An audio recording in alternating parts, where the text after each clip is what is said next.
តងនឹងរឿងអំពើឃាតកម្មដែលកាត់ឡើងក៏ក្រើកនៅឯ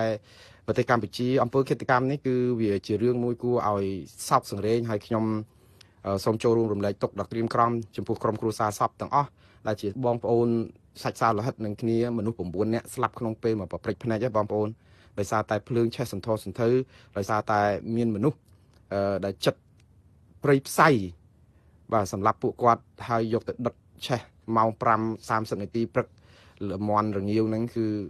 ប្រហែលជាកំពុងតែសម្រានលងលក់នៅក្នុងដំណេកផងឬក៏រឿងរ៉ាវយ៉ាងម៉េចព្រោះផ្ទះនេះវានៅឆ្ងាយដាច់ស្រយាលណារឿងហេតុនេះគឺកើតឡើងនៅភូមិពូនឃុំសម្បួរស្រុកស្ទឹងត្រង់ខេត្តកំពង់ចាមពាក់ព័ន្ធនឹងជនសង្ស័យម្នាក់ដែលឥឡូវនេះសមត្ថកិច្ចចាប់ខ្លួនបានហើយគឺឈ្មោះសុបិនមីនីអាយុ21ឆ្នាំប្រុសត្រូវជាប្តីរបស់ជនរងគ្រោះម្នាក់ហើយដែលប៉ូលីសកំណត់ថាជាឃាតករហើយគឺចាប់បាននៅចំណុចអូហោះភូមិកឡូលេខ10ឃុំអរិយថ្នោតស្រុកស្ទឹងត្រង់ខេត្តកំពង់ឆ្នាំងសំទោសកំពង់ចាមដែលជាស្រុករបស់ជនសង្ស័យហើយជនសង្ស័យហ្នឹងក៏បានសារភាពនៅអំពើឃាតកម្មរបស់ខ្លួនរួចទៅហើយបាទនេះគឺតាមពិតព័ត៌មានដែលយើងដឹងនេះគឺបានមកពីរដ្ឋបាលខេត្តកំពង់ចាមទេគាត់ចេញសេចក្តីប្រកាសព័ត៌មានស្តីអំពីករណីឃាតកម្មសម្លាប់មនុស្ស9នាក់នៅភូមិពូនឃុំទួលសម្បួរស្រុកស្ទឹងត្រង់ខេត្តកំពង់ចាមនេះរដ្ឋបាលខេត្តកំពង់ចាមបានបញ្ជាក់ថាម៉ោងប្រមាណ6ព្រឹកខ្ញុំសូមបើកវងកញ្ចក់បន្តិចសូមទោសបងប្អូនខ្ញុំពិតជាសោកស្ដាយហើយសោកនាដកម្មនេះវាជារឿងមួយដែលគួរឲ្យសោកសង្រេងមែនហើយតែខ្ញុំសរសើររដ្ឋបាលខេត្តកំពង់ចាមដែលផ្ដើមក្បាលលិខិតសេចក្តីប្រកាសព័ត៌មានរបស់គាត់ដោយមិនប្រើពាក្យថាយើងខ្ញុំរដ្ឋបាលខេត្តកំពង់ចាមមានកិត្តិយសព្រោះអាពាក្យកិត្តិយសហ្នឹងគឺគេប្រើរាល់គ្រប់ក្បាលលិខិតសូម្បីតែទាហានយើងស្លាប់នៅព្រំដែនឡើងពាយក៏ក្រសួងការពារជាតិឆ្លើយថ្លែងមកថាមានកិត្តិយសជំរាបសាធារណជនដែរឥឡូវនេះឃើញរដ្ឋបាលខេត្តកំពង់ចាមមិនប្រើពាក្យមានកិត្តិយសទេនៅពេលដែលមានសោកសង្រេងមនុស្សស្លាប់9នាក់នេះខ្ញុំសូមសរសើរដោយស្មោះក្បាលលិខិតវាគួរតែចាប់ផ្ដើមអញ្ចឹងមិនចំពោះថាវាផ្លូវការត្រូវតែមានកិត្តិយសនឹងអីក៏ដោយប៉ុន្តែកិត្តិយសយ៉ាងម៉េចពេលបើមានសោកនាដកម្មដោយរឿងជំលោះព្រំដែនអីនោះបន្តទៀតបងប្អូនគឺរដ្ឋបាលខេត្តកំពង់ចាមជម្រាបជូនបងប្អូនហ្នឹងថាម៉ោង6ព្រឹកថ្ងៃ23ខែវិច្ឆិការដ្ឋបាលខេត្តនេះទទួលព័ត៌មានពីករណីឃាតកម្មដុតផ្ទះនិងអាកសម្លាប់នៅភូមិពូនឃុំទួលសម្បួរស្រុកស្ទឹងត្រង់ខេត្តកំពង់ចាមភ្លាមហ្នឹងក៏អភិបាលខេត្តកំពង់ចាមហ្នឹងគេសហការស៊ើបអង្កេតតាមដានជាមួយនឹងព្រះអាជ្ញាផងក៏ស្រាវជ្រាវរកមូលហេតុក៏វែកមុខបានជនល្មើសទទួលបានលទ្ធផលដែលគាត់រៀបរាប់ដោយខាងក្រោមទី1គឺហេតុការណ៍ឃាតកម្មដុតផ្ទះនេះហើយនឹងអាកសម្លាប់ខាងលើនេះកើតឡើងនៅម៉ោង5កន្លះព្រឹកថ្ងៃ23ខែវិច្ឆិកាពលគឺប្រមាណ30នាទីមុនសមត្ថកិច្ចទទួលបានព័ត៌មានទីតាំងផ្ទះកើតហេតុគឺស្ថិតនៅក្នុងដីចម្ការដាច់ស្រយាលទី2កិច្ចកម្មដុតផ្ទះនិងអាកសម្លាប់នេះបានបណ្ដាលឲ្យមនុស្ស9នាក់បាត់បង់ជីវិតនៅក្នុងនោះ8នាក់បាត់បង់ជីវិតនៅក្នុងភ្នក់ភ្លើងផ្ទះឆេះនិងម្នាក់ទៀតត្រូវបានអាកសម្លាប់នៅចម្ងាយប្រមាណ100ម៉ែត្រពីទីតាំងផ្ទះឆេះជនរងគ្រោះទាំង9នាក់មានស្រី7នាក់និងប្រុស2នាក់ហើយសុទ្ធតែជាសាច់ញាតិនឹងគ្នាអាជ្ញាធរខេត្តកំពង់ចាមដដែលបានបញ្ជាក់នៅចំណុចទី3ថាជនសង្ស័យជាឃាតករត្រូវបានកំណត់អត្តសញ្ញាណហើយមានឈ្មោះថាសុបិនមីនីអាយុ21ឆ្នាំត្រូវជាប្តីរបស់ជនរងគ្រោះម្នាក់និងត្រូវឃាត់ខ្លួននៅវេលាម៉ោង 9:30 នាទីព្រឹកដោយខ្ញុំបានជម្រាបមិញហ្នឹងបាទឥឡូវនេះជាចុងបញ្ចប់គឺអាជ្ញាធរខេត្តកំពង់ចាមសន្និដ្ឋានជាបឋមបានន័យថាជំហានដំបូងគាត់សន្និដ្ឋានថាជនសង្ស័យនិងក្រុមជនរងគ្រោះគឺជាសាច់ញាតិនឹងគ្នាដូច្នេះបញ្ហាឃាតកម្មនេះគឺជាបញ្ហាផ្ទៃក្នុងគ្រួសារអញ្ចឹងគាត់អត់បានគិតថាមានរឿងអីទេជាបឋមចំពោះមូលហេតុដែលនាំទៅដល់ការបង្កើតឲ្យមានឃាតកម្មនេះគឺជនសង្ស័យបានសារភាពថាខ្លួនមានការគុំគួនប្រពន្ធដែលតែងតែមានចំនួនគ្នាជាប្រចាំរហូតដល់ខ្លួនបានសម្រេចចិត្តសម្លាប់ម្ដាយក្មេកសម្លាប់ប្រពន្ធប្អូនថ្លៃនិងក្មួយសរុបទាំងអស់9នាក់នោះបាទគឺជាការគួរឲ្យសោកស្ដាយណាស់អំពើហិង្សាបែបនេះវាមិនមែនកាត់ឡើងតែនៅស្រុកយើងទេស្រុកណាក៏មានការកាត់ឡើងដែរក៏ប៉ុន្តែកត្តានៃអំពើហិង្សាវាមានច្រើនណាស់បងប្អូនគឺ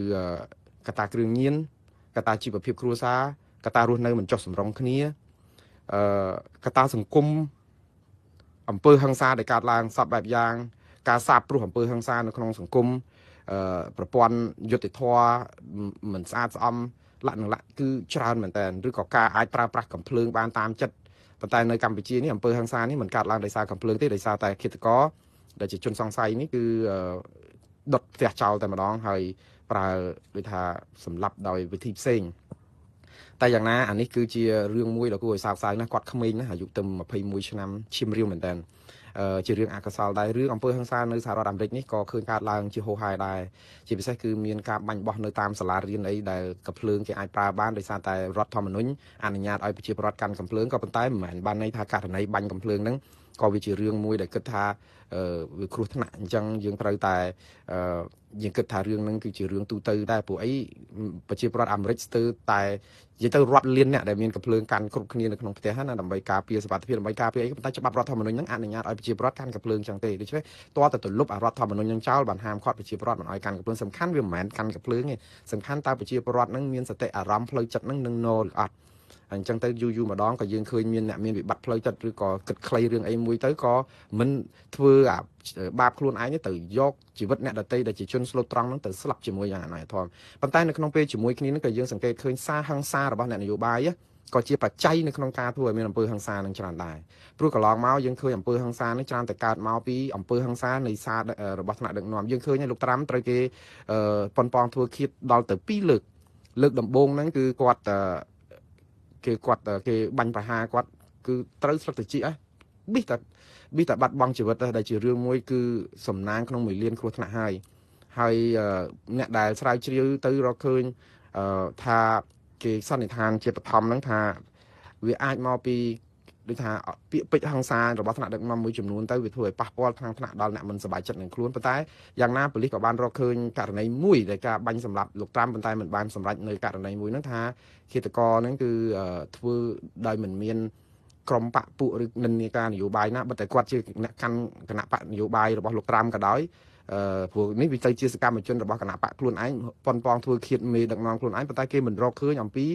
ថាតើបំណងដែលធ្វើឃាតហ្នឹងគឺជារឿងនយោបាយឬក៏យ៉ាងណានៅឡើយទេគាត់ថាសារហិង្សាមួយចំនួនវាអាចជាបច្ច័យដូចរឿងលោក Charlie Kirk ដែលត្រូវបានឃាតករបាញ់សម្លាប់ហើយឥឡូវនេះគឺគេសារភាពទៅហើយចាប់ដាក់ឃុំឃាំងហ្នឹងក៏ឃាតករខ្លួនឯងក៏បានបញ្ជាក់ថាមកពីសារហិង្សានយោបាយរបស់លោក Charlie Kirk អីអញ្ចឹងដែលផ្សព្វផ្សាយទៅធ្វើឲ្យខ្លួនហ្នឹងទ្រាំមិនបានអត់មិនបានអីអញ្ចឹងទៅតាមពិត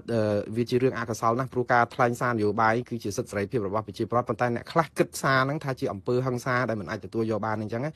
ហើយបានន័យថានេះជាមេរៀនសម្រាប់បងប្អូនទាំងអស់គ្នាយើងធ្វើអីថាមនុស្សខ្លះមិនចូលចិត្តហើយមានកំភ្លើងកាន់នៅដៃគឺអាចអនុវត្តធ្វើផ្ដេសផ្ដាសអញ្ចឹងបានអញ្ចឹងយើងមានតែល្អមានតែម្យ៉ាងទេគឺកាត់បន្ថយនិយាយទៅយើងនៅតែប្រើប្រាស់សិទ្ធិសេរីភាពនៅក្នុងការនិយាយស្ដីរបស់យើងដដែលមិនមានអ្នកណាមកលួចឬក៏ចាប់យើងដាក់គុកឬអីទេយើងមិនគួរណាចោះចាញ់នៅក្នុងការបញ្ចេញមតិទេគាត់ថាការបញ្ចេញមតិរបស់យើងនឹងយើងអាចថារកផ្លូវកណ្ដាលណាមួយឬក៏ថ្លឹងថ្លែងឲ្យកុំឲ្យថាមនុស្សចិត្តតែខ្ទាស់នឹងយើងឬក៏ស្ដាប់ទៅវាហិង្សាឬក៏ដូចថាវាចម្រូងចម្រាសអីពេកអញ្ចឹងណាបងប្អូនព្រោះដូចចបៃអញ្ចឹងណាបងប្អូនបើសិនតែវាតឹងពេកគឺវាដាច់ខ្សែបើវាធូរពេកវាភ្លាវវាអត់ស្ដាប់ព្រោះទេអញ្ចឹងរកកណ្ដាលណាមួយល្មមដើម្បីកុំឲ្យវាជ្រុលនិយមពេកហើយក៏កុំឲ្យវាធូរពេកអីអញ្ចឹងទៅដើម្បីឲ្យយើងវាបានសុខជាមួយគ្នាដូចអញ្ចឹងបាទខ្ញុំអំពាវនាវស្នើសុំឲ្យបងប្អូនទាំងអស់ទាំងអ្នកគ្រប់គ្រងគណៈបកប្រឆាំងទាំងអ្នកគ្រប់គ្រងគណៈបកកណ្ដាលអំណាចនៅកម្ពុជាព្យាយាមគិតពីតម្រូវការប្រយោជន៍ជាតិហើយកុំគិតពីរឿងបុគ្គលជេរបតិចហេតុសពុតគ្នារឿងបុគ្គលនៅពេលដែលយើងជេរបតិចគ្នាហៅក្រុមនេះជាក្រុមក្បត់ជាតិហៅក្រុមនោះជាក្រុមលួចជាតិឬក៏អីវាច្រើនពេកវាទៅជាបង្ផុសឲ្យមានគំនិតស្អប់បុគ្គលតែយើងត្រូវនាំគ្នាមានគំនិតស្អប់គោលនយោបាយហើយកែតម្រង់គោលនយោបាយហ្នឹងហើយត្រូវផ្លាស់ប្ដូរបុគ្គលហ្នឹងខ្លះហើយប៉ុន្តែកុំឲ្យវាប្រហារជាលក្ខណៈបុគ្គលច្រើនពេកដែលធ្វើឲ្យការដែលឆ្លោះគ្នាឬក៏អំពើហិង្សាការមួម៉ៅដាក់គ្នាហ្នឹងគឺវានឹងកាត់ឡើងជាយថាហេតុបងប្អូនត្រូវចាំថាមនុស្សម្នាក់ដែលល្បីទាំងក្នុងបណ្ដាញសង្គមទាំងនៅក្នុងនយោបាយអីហ្នឹងសុទ្ធតែមាន fans មានអ្នកគ្រប់គ្រងរៀងខ្លួនហើយអ្នកគ្រប់គ្រងដែលមិនពេញចិត្តជួនកាលគេគិតផ្លេសផ្ដាស់អីជំនួស idol របស់គេអញ្ចឹងទៅវាធ្វើឲ្យរឿងហ្នឹងវាអត់ចប់ទេអញ្ចឹងបើសិនជាយើងរកផ្លូវកណ្ដាលឲ្យច្រើនហើយខ្ញុំជឿថាអ្វីដែលសំខាន់បំផុតគឺសេចក្តីថ្លៃថ្នូរជាជីវៈសម្បញ្ញញ្ញសភាវគតិកុំប្រើវាដូចសัตว์អីយើងនិយាយទៅគឺមនុស្សយើងខុសពីសัตว์ត្រង់ថាយើងដឹងខុសដឹងត្រូវយើងដឹងចាស់ដឹងក្មេងយើងដឹងបុណ្យដឹងបាបយើងដឹងទៀបដឹងខ្ពស់ដឹងថ្លៃថ្នូរដឹងថោកទាបតែបើសិនជាយើងលែងដឹងស្គាល់អំពើអស់ហ្នឹងហើយគឺយើងខុសមិនត្រឹមតែដូចសัตว์ទេយើងអន់ជាងសัตว์ទៅទៀតព្រោះសัตว์យើងដឹងហើយថាតាមសភាវគតិគឺសัตว์ប្រព្រឹត្តតាមរបៀបជាសัตว์សាហាវគឺសាហាវមួយយ៉ាងទៅសัตว์អាសេរពឹសយ៉ាងសัตว์ដេរឆានដូចដេរឆានវាជាសារធាតុធម្មជាតិរបស់សัตว์តែមនុស្សខុសពីសัตว์ត្រង់ថាមនុស្សមានវិចារណញ្ញាណមានការត្រេះរិះពិចារណាដឹងខុសដឹងត្រូវដឹងចាស់ដឹងទុំ ដឹងពាក្យអសរោះដឹងពាក្យចំអេះចំអាស់ដឹងពាក្យមិនថ្លៃធ្នូមិនគប្បីថោកទាបអីហ្នឹងគឺយើងដឹងទាំងអស់ហើយយើងខុសពីសត្វត្រង់ថាយើងមានសម្បញ្ញញ្ញៈនិងការត្រេះរិះពិចារណាឲ្យគិតថាអ្វីដែលត្រឹមត្រូវអញ្ចឹងបានគេបង្រៀនយើងតាមសាលារៀនតាំងពីថ្នាក់ទី1រហូតដល់ថ្នាក់ទី12មានសិលធម៌មានវិជ្ជាជីវៈសេចក្តីថ្លៃថ្នូរអស់ពីសាលារៀនគឺយើងមានលោកដែលជាប្រសង់នឹងជួយទេសអប់រំផ្លូវចិត្តអស់ពីប្រសង់មានឪពុកម្ដាយគ្រួសារបងប្អូននឹងជួយតម្រែតម្រង់ក៏ប៉ុន្តែបើទាំងអស់នេះហើយមកអស់លោកនៅតែប៉ាតណាប៉ាតផ្សារទៀតគឺយើងកែលែងឡើងហើយវាទៅជាសម្រាមហើយរឿងនេះគឺជារឿងគួរឲ្យអាកសោអស់លោកគិតឡើងវិញឬរកផ្លូវដែលប្រសើរជាងហ្នឹងដោះស្រាយបញ្ហានយោបាយអត់ណាទូលភ្នំទេប្រទេសកម្ពុជាជាប្រទេសរបស់យើងទាំងអស់គ្នាអត់មានមកលោកមកគ្រប់គ្រងអាចម្នាក់ឯងឬក៏ក្រុមនេះគ្រប់គ្រងម្នាក់ឯងចែកគ្នាទូលទៅកុំឲ្យធ្ងន់ហើយកុំយកអីជារឿងផ្ទាល់ខ្លួនអីជេរម្រាយកាយឪពុកអីគេពេកព្រោះអីអស់លោកធ្វើនេះគឺជាការសម្ដែងទេបើអស់លោកស្រឡាញ់ជាតិមែនតើអស់លោកអត់ធ្វើបែបហ្នឹងទេអ្នកស្រឡាញ់ជាតិគឺគេស្គាល់ត្រូវស្គាល់ខុសស្គាល់ចូលស្ទឹងតាមបត់តាមបែបបត់តែអស់លោកខ្លះគេហៅថាស្រឡាញ់ជាតិជ្រុលបែបចង់បាន like and share ហើយដល់ពេលគុកអត់សូវបានស្វាគមន៍ទៀតអូយបានដៃមែនតើប៉ុន្តែបងប្អូនកុំភ្លេចណាអំពើហិង្សាវាកើតឡើងច្រើនដោយសារតែអំពើហិង្សាផ្លូវចិត្តហើយអំពើហិង្សានៃការប្រើប្រាស់សម្ដីបាត់ផ្សារអីចឹងឬហិង្សាផ្សេងបើប្រមាថក្រុមនេះប្រមាថក្រុមនោះអីហ្នឹងគ្មានសេចក្តីសុខទេ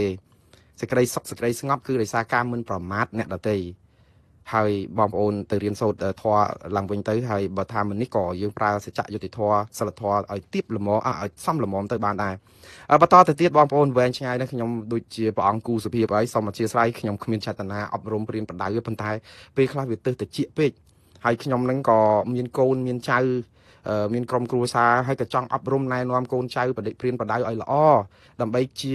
គេហៅថាទ្រព្យសម្បត្តិដល់សង្គមកុំឲ្យខ្លាយជាបន្ទុកយើងកើតជាមនុស្សកុំធ្វើជាបន្ទុកព្រោះជាបាបកម្មធំណាស់តែយើងមិនបានអីជួយសង្គមកុំធ្វើជាបន្ទុករបស់សង្គមម្នាក់ជួយគ្នាទៅដូចខ្ញុំជម្រាបចឹងកុំសួរថាសង្គមជួយអីដល់យើង